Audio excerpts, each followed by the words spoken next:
Əxbarilər və usulilər. Yuxarıda qeyd etdiyimiz kimi erkən dövr şiə alimləri və raviləri ümumilikdə əxbari qoluna aid edilə bilərlər.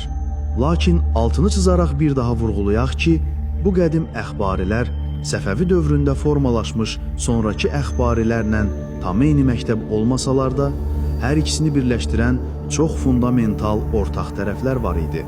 Hər şeydən əvvəl hər iki məktəb xəbər mərkəzli bir məktəbdir. Hər ikisi istər dinin əsasları, istərsə də təfsilatı olsun, bütün bilikləri qeydsiz şərtsiz şəkildə yalnız imamlardan gələn xəbərlərdən götürməyi doğru hesab edirlər. Və onlar müstəqil rasional arqumentləri, ağıl dəlillərini dinin əsaslarında bir hüccət, bir dəlil hesab etmirlər. Bu o demək deyil ki, əxbarilərin kitablarında heç bir əqli arqument yoxdur. Lakin onların istifadə etdikləri ağıl heç vaxt təməl bir qaynaq deyil. O sadəcə olaraq onsuz da xəbərlərlə sabit olmuş bir etiqadı dəstəkləmək, onu izah etmək üçün istifadə edilən yardımçı bir vasitədir. Usullərdə isə vəziyyət tamamilə fərqlidir. Onların istifadə etdikləri əqli arqumentlər təməl arqumentlərdir. Hətta bu arqumentlər o qədər güclüdür ki, onlar bu əqli prinsiplərə əsaslanaraq bəzən imamlardan gələn səhih xəbərləri belə tamamilə inkar edə və rədd edə bilirlər. Şiyyəliyin daxilindəki bu iki böyük qol əsrlər boyu bir-birini sonradan ortaya çıxmış sapqın bir firqə olmaqda ittiham ediblər. Üsulilərə görə həqiqi əxbarilik Hicri 11-ci əsrdə Mühəmməd Əmin Əl-Əstarabadi tərəfindən yaradılmış yeni bir cərəyandır. Əxbarilər isə bunun tam əksini iddia edirlər. Onlara görə əsl, orijinal şiəlik məhz onların təmsil etdiyi əxbarilikdir. Üsulilər isə sonradan ortaya çıxmış sünnilərin və xüsusilə də mötəzilərin təsiri ilə formalaşmış sapqın bir firqədir. Əl-Əstarabadiyə görə imamların özləri və onların ilk tələbələri hamısı əxbari idilər və bu saf əxbarilik xəttini ilk tərk edənlər İbn Əbi Aqil Əl-Ummani və İbnül Cüneyd Əl-İskəfi kimi ictihada yol açan ilk alimlər olub. Əl-Əstarabadi öz əxbarilik məktəbinin yeni olmadığını göstərmək üçün bəzi klassik qaynaqlara müraciət edir və həqiqətən də həm sünni, həm də şiə mənbələrində qədim dövrlərdə şiələrin arasında əxbari adı ilə tanınan bir cərəyanın olduğu sabitdir. Məsələn, böyük firqələr tarixçisi Əş-Şəhristani yazır: Şiələrin bəziləri mötəzil oldular, bəziləri isə əxbarilər oldular. Əl-İci də eyni şeyi deyir. Əş-Şərif Əl-Cürcani isə bu qədim əxbariləri mütəşabih, yəni mənası qapalı xəbərlərin zahirinə etiqad edənlər kimi təsvir edir. Fəxruddin Ər-Razi isə daha da açıq şəkildə yazır. İmami şiələrdən olan əxbarilər ki, qədim zamanda şiələrin çoxu onlardan idi. Dinin həm üsulunda, həm də furuunda yalnız öz imamlarından rəvayət etdikləri xəbərlərə əsaslanırlar. Əl-Şəhristani hətta bu iki qrup arasındakı düşmənçiliyin nə qədər dərin olduğunu göstərərək deyir. Onlardan olan əxbarilərlə kəlamçılar, yəni üsulilər arasında qılınc və təkfir vardır. Bu, şiələrlə iç-içə yaşamış bir tarixçinin birbaşa şahidliyidir.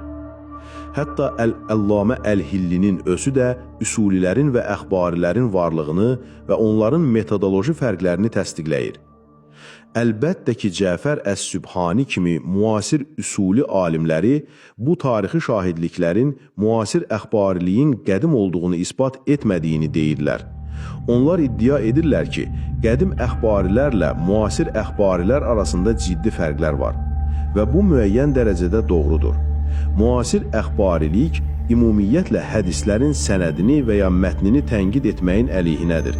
Onlara görə şiəliyin 4 əsas hədis kitabında Əl-Kafi, Əl-Fəqih, Ət-Təhsib və Əl-İstibsarda yer alan bütün xəbərlər qəti şəkildə səhihdir və onlara əməl etmək vacibdir.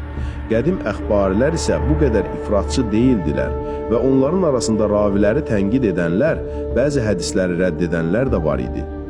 Bu, müasir əxbari cərəyanının yaranması ilə bağlı bəzi şiə alimləri çox maraqlı, lakin mübahisəli bir paralel də aparırlar. Şeyx Mürtəza Mütəhərri və Muhammed Baqir Əs-Sadr kimi mütəfəkkirlər şiə dünyasında əxbarilik fikrinin yenidən canlanmasının məhz Avropada rasionalizmə qarşı yaranan empirisizm hərəkatının yüksəlişi ilə eyni dövrə təsadüf etdiyinə diqqət çəkirlər. Onlara görə hər iki cərəyanın təməlində ağla qarşı dərin bir inamsızlıq və yalnız birbaşa təcrübəyə və ya nəqlə əsaslanmaq prinsipi durur.